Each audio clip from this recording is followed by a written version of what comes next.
Hello Dashers, welcome back to the channel for those who are regulars here, and hey, to anybody new.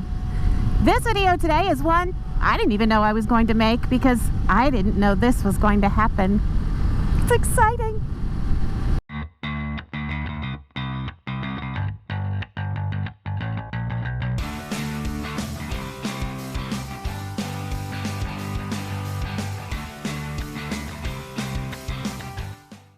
If you're watching this, then you've already seen the title and the thumbnail and you know what I'm about to say, but I like to describe it in a different way. I like to say, I've got a date, but not with a person, with a bike.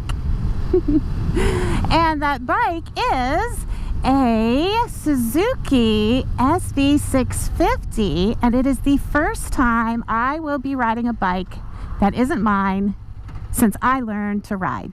Now, it may not seem like a big deal to you, all of you out there who already ride, but for me, I had started getting a little too locked in or comfortable with my own bike.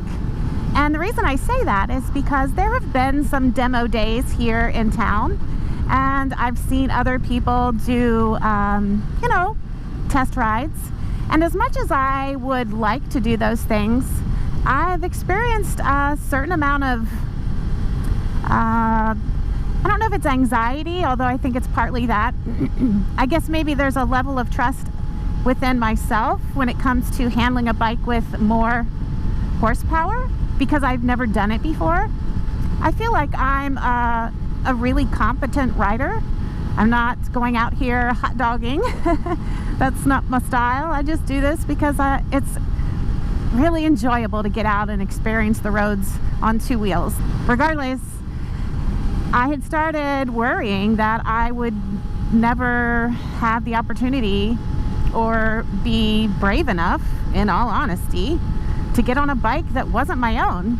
And I have a friend who has a sister who has oh so graciously offered to introduce me to her bike today.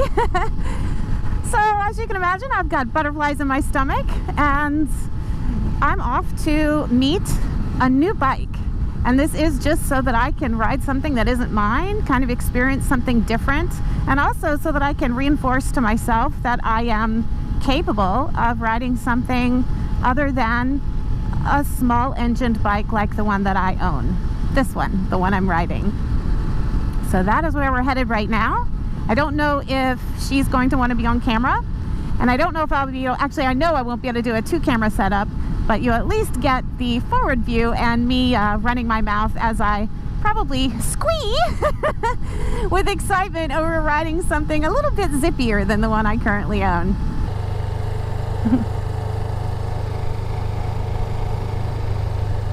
Ooh, I think that's it. I see a motorcycle.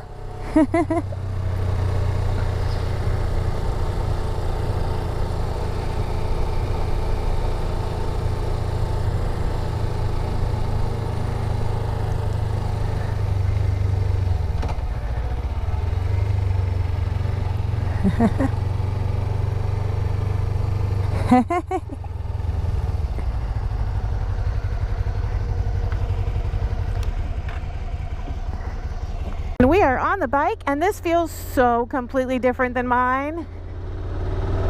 It's more upright. I'll put the visor down. So yeah, this is kind of cool. So there's a loop, so we're gonna go around the loop because I need to get comfortable with how, whoa, this wants to pull. It's interesting because it wants to pull automatically when you go around a curve. I'm literally just riding through the neighborhood right now because I want to know. Oh, it's such a weird turning. Now, she did tell me that she had put a lowering kit on this, because the one thing I noticed was as soon as I sat down on the bike, I was like, oh, this is low compared to mine. And the seat height is actually very similar between the two bikes. So, at least when they're stock. So that felt really strange to me. It was cool, but different. And the way it turns is just really weird. It's like it wants to turn on its own, which I don't entirely understand. Maybe somebody out there who has this type of bike can explain it to me. It feels very weird though. I mean, I still feel like I'm riding a motorcycle, obviously, and I know I'm babbling here, but this is a new experience for me, and you're having it with me, so you get to put up with my babbling. Oh, now there's the smoothness. I think I may be shifting too early because I'm so accustomed to being on a bike that has a different gear ratio, for lack of a better term. I'm talking out of my right now because the gearing on this motorcycle is so different than mine. And it also is, I've heard the term before, but I don't think I could really use it to describe my own bike, and that is, it's much more flickable. Flickable. You know, small movements of the hands really change the direction of this bike. And on my bike, I don't have that same feeling. So of course, again, like I said, I'm very accustomed to riding a very specific way. I didn't realize until my friend pointed it out that the rear tire on this bike is also much larger than mine, which probably accounts for some of the lead in that I'm getting in the curves, where the bike is, it wants to lean itself essentially. The throttle response is kind of amazing. I'm not used to that on my bike, which of course, you know, it's a 650, it's going to have great throttle response compared to mine. I do find it more difficult, or it requires a more precise hold when making turns and going around curves. Mine, once you hit that line, it stays on that line unless you change it. Whereas this bike has much more of a, I don't want to call it a wobble, because I'm not saying that it's not that there's something wrong with the bike. It's just very different. And I am sure once you ride a bike like this long term, you become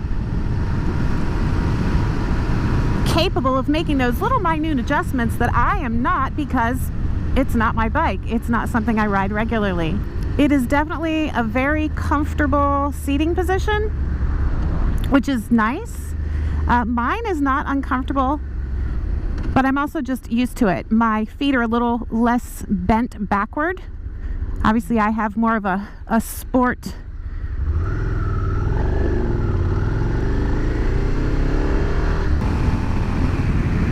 Well, that's amazing. To be able to get up to 62 in fifth gear, that's crazy. I'd redline my bike if I tried that. And I know, it's not apples to apples. I already know there are going to be people in the comments saying, oh, you can't compare the two bikes. You can. I'm not trying to compare them as apple to apple. To me, it is simply my way of acclimating to something I've not experienced before. Almost like if you were to upgrade your bike to something with a little more power, this is what you would experience. That's what this is about. It's not about saying my bike isn't worth riding or this bike is so much better. You know, if we're talking pure speed, oh, you betcha this bike is better. Power? Absolutely. And just to be clear, I'm not riding this bike to point out the deficiencies in my own.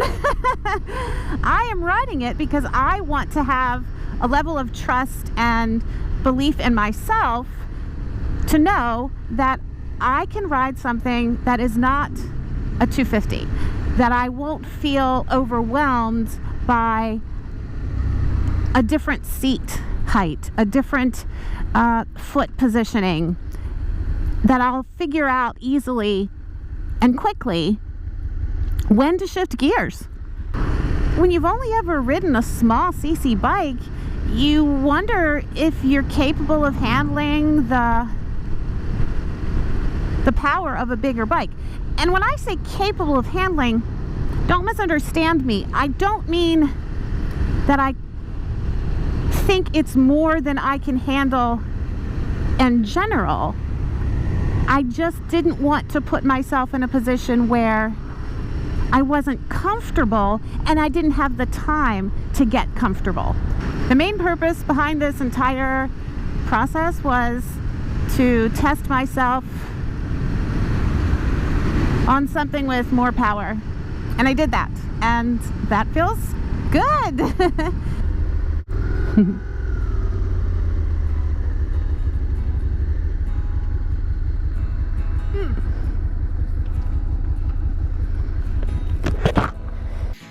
Hello. So this is a very abrupt return to just me instead of the bike, because the video you just watched is the one that prompted me to go ahead and purchase the Hero 8 that I talked about in my video last week.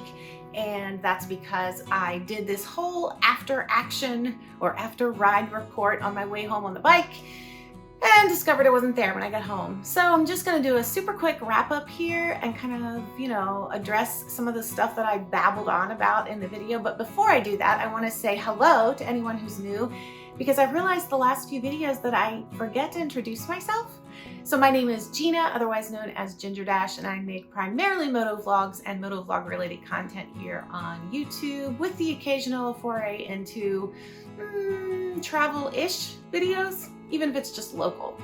So all of that out of the way, I wanted to make clear again that the reason I made this video is to share with you a journey that I've been on, and that is one of discovering confidence. I've been riding for almost 2 years, and if there's anyone out there who's like me, I've only ever ridden one motorcycle. It's a 250.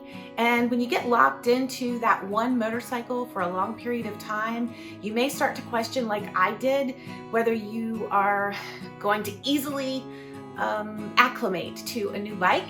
And so I did this to push myself and also to hopefully give myself the push toward attempting rides. I want to be able to go to demo events. I don't really want to go out and test ride bikes where I'm just kind of wasting the time of someone at a dealership when I know I'm not going to buy something, but demo events are a little different. And I don't want to do those just because I'm like, oh, I need content. That's not why. I want to experience other bikes because I would like to buy another bike at some point. Take the 250 that I own, sell it, trade it, whatever, and get something that's a little zippier. And whether that's going to be a cruiser style bike or it's going to be another sport style bike, naked bike, whatever it may be, I wanted to believe that the skills that I've acquired so far in this motorcycle journey would translate to another bike, one that has more power, where I sit differently, etc., etc. And I know I just kind of rambled on, like I said before in the video, but hey, that was my legit, experience and how I felt and what I was thinking at the time. And I'm super glad that I took that ride. I'm really appreciative to Amanda for loaning me her bike and letting me do it. I hope y'all enjoyed that. I hope maybe someone will find it and it might help to encourage someone who is in a similar position to me, a fairly newish rider, to give something else a try and trust in the skills that you have acquired over the time that you have been riding. And for those who are just here because they like to support me and watch all of my videos, thank you for that as well. So that's all I have for you. Until next time.